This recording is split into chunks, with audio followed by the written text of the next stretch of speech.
If it's Sunday, it's definitely an AIU video. TLDR for those of you who've recently come on to the channel. Hey, nice to meet you, first and foremost. Secondly, every Sunday, I take one of the videos that Atheism is Unstoppable, Devin Tracy does, and, I parse through it because, hey, everybody has their blind spots, but ultimately, it's nothing but love for the kangaroo. So, with that being said, what you're looking at right now is the reason I don't watch CNN, and really no one should, because they have been pressing this, they've been racial antagonists for the past, for the past month, for the past 2 months. I mean, even longer than that. But since the George Floyd thing really took over, it's been nonstop. And it's tiresome. It really is. It's disingenuous, it's insincere, and it's insanely tiresome. But there is just a plethora of voices who are happy to play that victim role, happy to sit there and say, oh yes, there's just this explosion of white supremacy. And here in Essex County, they painted the ground, oh Black Lives Matter, and the mayor did a poem, and it's just like, well, dude, there's policies you can fix, but no, it's not about policies. It's about keeping the water boiling when it comes to the racial animus here in the nation. And it's always good to have an ambassador of the white race to bounce these things off of and see where he's coming at from it. You gotta get behind enemy lines and check out what's going on. So with that being said, let's get into this video right here. Let's go. And the recent documentary by CNN titled State of Hate, the explosion of white supremacy, one wonders what is the root cause or causes of the proliferation of the white supremacist ideology and movement. That's literally just conservatism to those at CNN and whoever they have, because it's so blue, so liberals, to a dangerous degree. It's a big part of the reason why no ideology should be taken but so seriously. Can you dig? On YouTube, the white supremacy movement is very well represented, with many channels that can be called white supremacist, or to be as fair as possible, at the very least, they can be called Caucasoid racial grievance mongers. Some of these white supremacy or CRG channels are defunct, such as... So I remember the Rage Against the Storm controversy, and I've caught clips of her video since then. And you know what? If these were legitimate studies that were carried out to an extent, I can see, I can concede a lot of the points in this in her arguments. But the deal is that a lot of it, I personally do believe that there is a nature nurture element to it that many people will ignore, and that she ignored in her arguments. But let's keep going. Rage After Storm, Tara McCarthy. Oh yeah, and Strokes for Rage though. I ain't gonna stunt. On Rose, Vertigo Politics, and arguably Lauren Southern. No, one of the earlier videos that I did on the channel was covering her borderless documentation. And the deal is that they're, with a lot of people, they're super sensitive, right? And they can't, if anything has even a negative connotation to it, they will assume it as racism. And that's due to a lot of the more, a lot of the feminine being handed the merit that it's been given over, the past few generations here in the West. They are still around and going strong, such as No White Guilt, Ashton Birdie, Ramsey Paul, Brittany Pettibone, The Alternative Hypothesis. Hold on, I gotta write some of these down. This is content, except for Ashton Birdie, because something with some guy named Poseidon, I'm not sure, but either ways, I'm gonna write the rest of these down. I mean, content's content, right?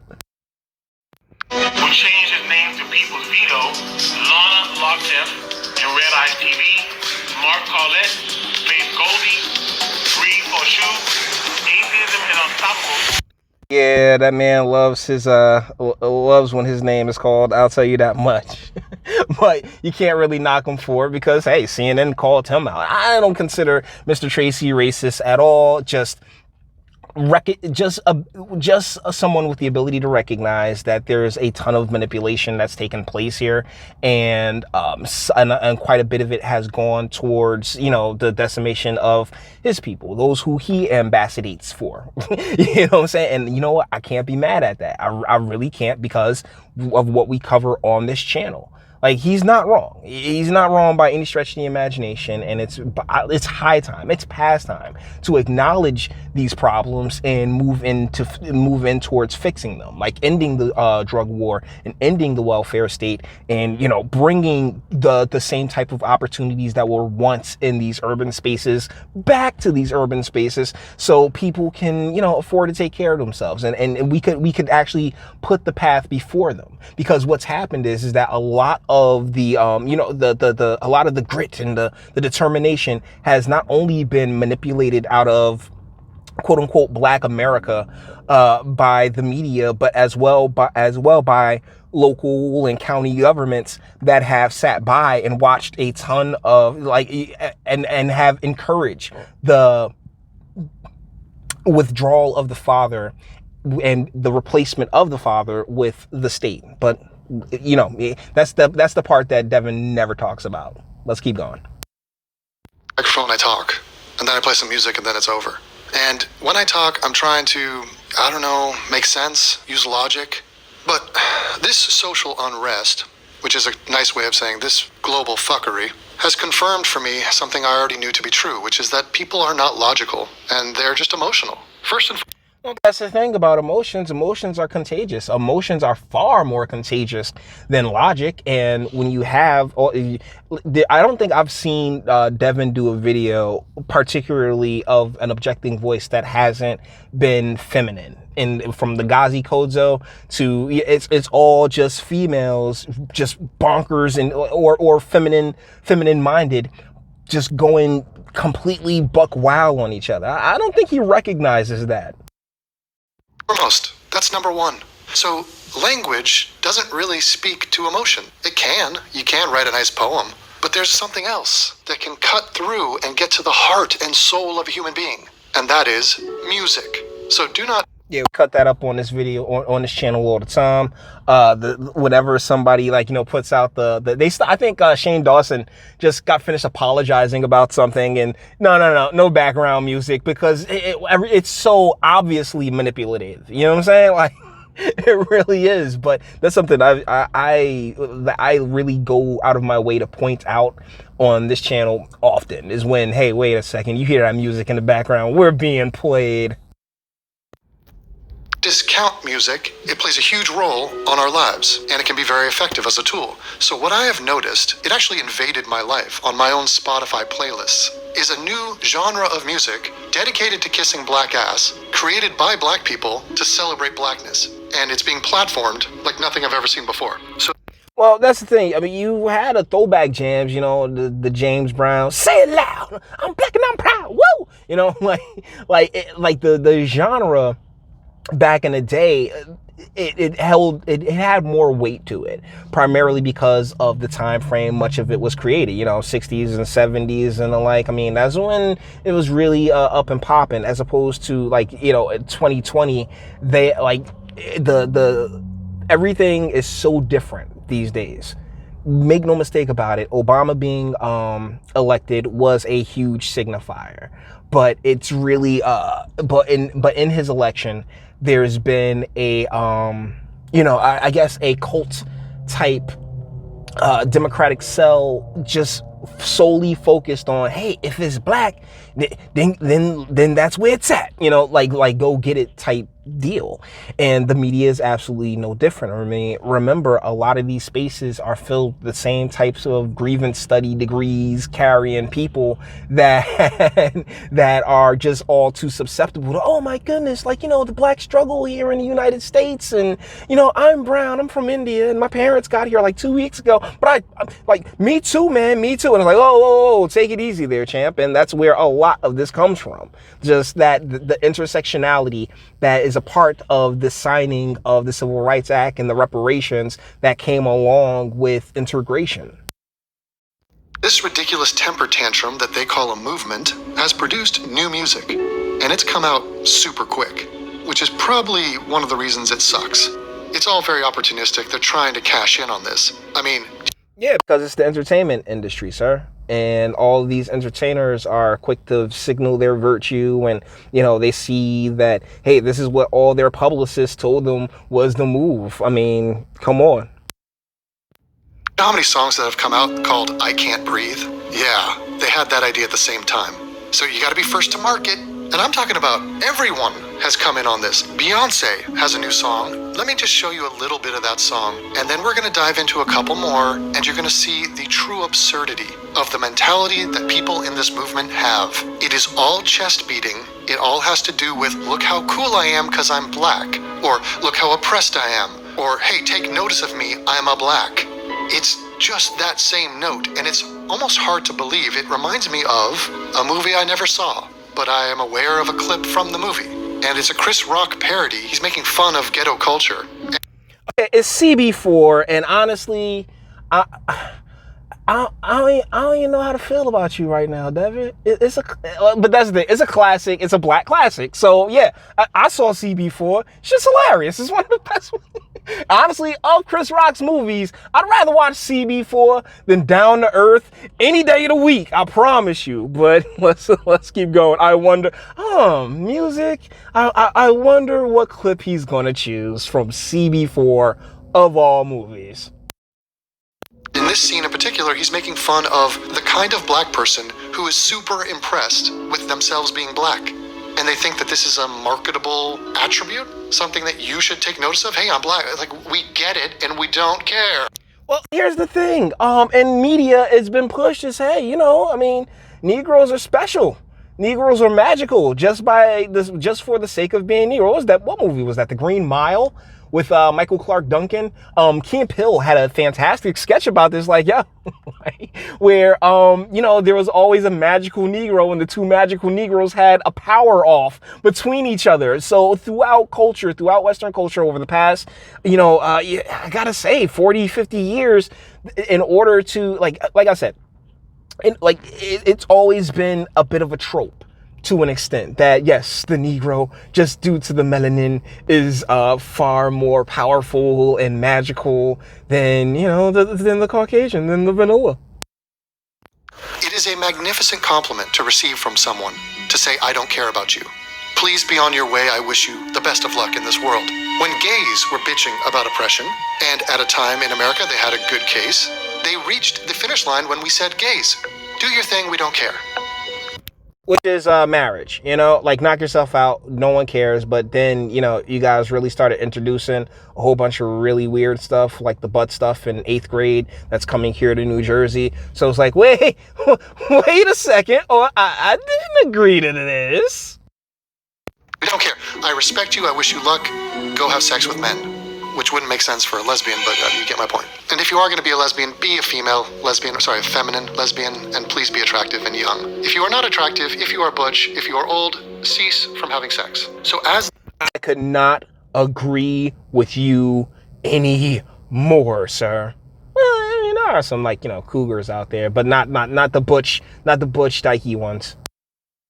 Life bends itself into a parody of itself, and Poe's law just becomes commonplace. Let's watch this scene from Chris Rock's movie as a precursor, a guide, to let you know that the people that you're about to witness in this video are as comical as the one featured here. I'm black, y'all, and I'm black, y'all, and I'm blacker than black, and I'm black, y'all, and I'm black, y'all. That is Alan Payne from CB4, and honestly, this could not stop laughing when I saw this movie. The first time I saw this movie, so long ago, because it's like, there is this segment of the populace of the community that takes it this seriously. There is a C-SPAN video that I'm gonna eventually get around to doing, where this guy's like, yeah, man, we just got to kill all the white folks, man. It is what it is. And it's like, wait, hold on, calm down, that's not what I like to call equality, right? I'm black, y'all, and I'm blacker than black, and I'm black, y'all. I'm blickety black, blacker than black, I'm blacker than black, yo, because I'm black and I'm black. Yo, I'm black and I'm black, y'all, and I'm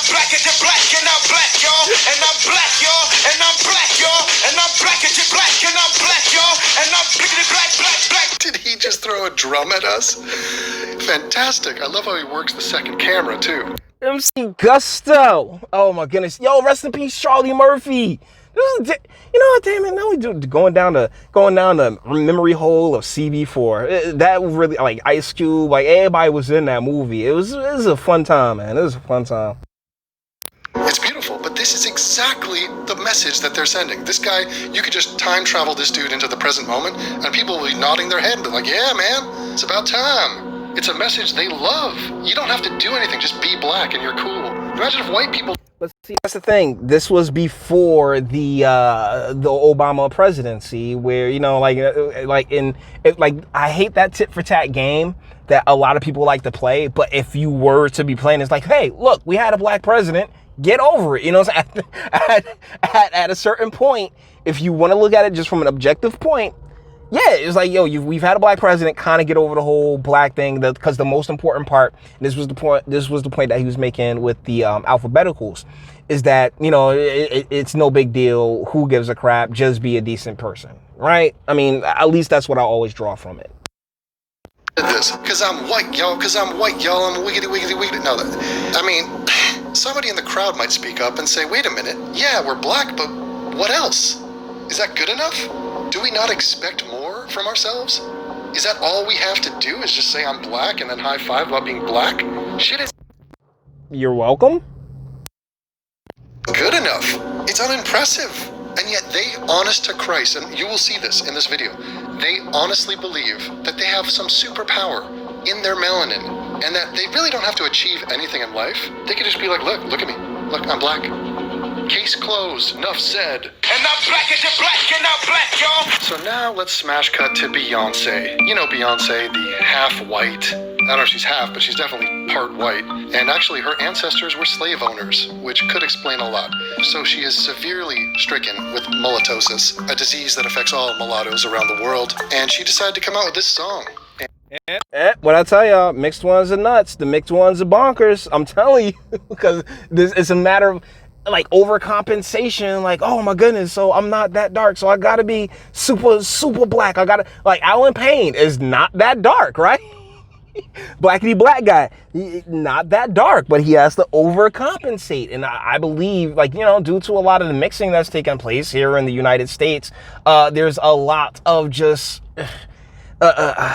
guilt and you know, like yeah, for the most part, guilt. Here are the lyrics.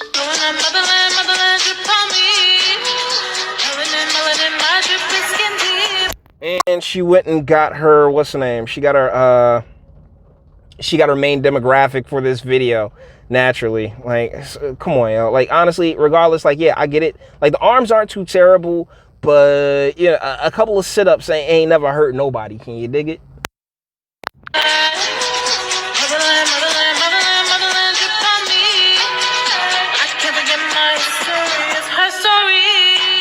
Okay, a little feminism tucked in there. And what's going on with the motherland dripping on you? Dripping... I mean, Devin, I can't speak for your ability at foreplay, but yeah, you can get it dripping. You work it good enough, you can get it dripping, my dude. I promise. On you doesn't seem like a good thing, does it? Is it ever good? Something's dripping on me. Is it urine? Is it soy sauce? Is it, you know, her sex sauce? Maybe it's happened. Squirters exist, my guy. I don't know what to tell you.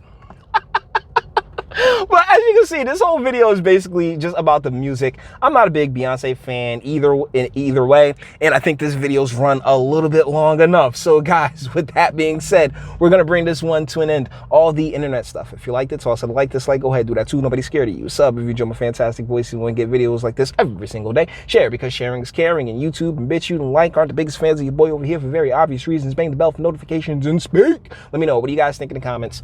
Yeah, it's like, I believe that this has had its day.